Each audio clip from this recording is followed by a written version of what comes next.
Ni memang bau pak-pak Arab yang kaya gila. Kalau pakai perfume ni rasa macam Saudi Arabia punya prince. Memang first day pakai 9pm Rebel ni terus dapat pujian weh. Cakap wangi gila perfume ni. Dia tak bau woody masjid sangat. Tapi kat event tu aku ada bau juga Afnan 9pm yang biasa tu, yang hitam putih tu, EDP tu. Walaupun perfume tu viral, bagi aku dia tak wangi langsung weh. Tapi yang 9pm Rebel ni aku try, memang terus masuk dalam top 3 perfume aku. Yang ni number 2. Yang number 1 adalah Supremacy. Kalau kau nak blind buy 9pm Rebel by Afnan ni, memang confirm takkan mengecewa. Aku pernah kecewa juga blind buy perfume secara online ni sebab tak wangi pun boleh sampai. Tapi yang ni memang tak mengecewakan sebab aku dah try hampir semua perfume dekat event The Perfume Factory tu. Yang ni memang masuk dalam top 2 aku. Memang wangi gila weh, korang kena try. Update first day pakai 9pm Rebel ni terus dapat pujian weh. Cakap wangi gila perfume ni. Aku perasan perfume ni bau nenas dia kuat, memang wangi sedap gila. Dia ala-ala Rihanna Apple nenas ni, tapi yang ni manis gila.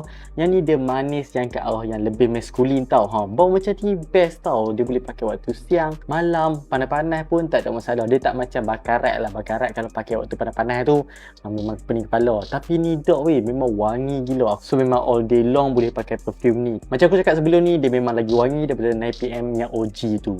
Bau dia memang lain gila. So kalau kau minat nak beli 9pm Rebel ni, kau boleh tekan dekat beg ni.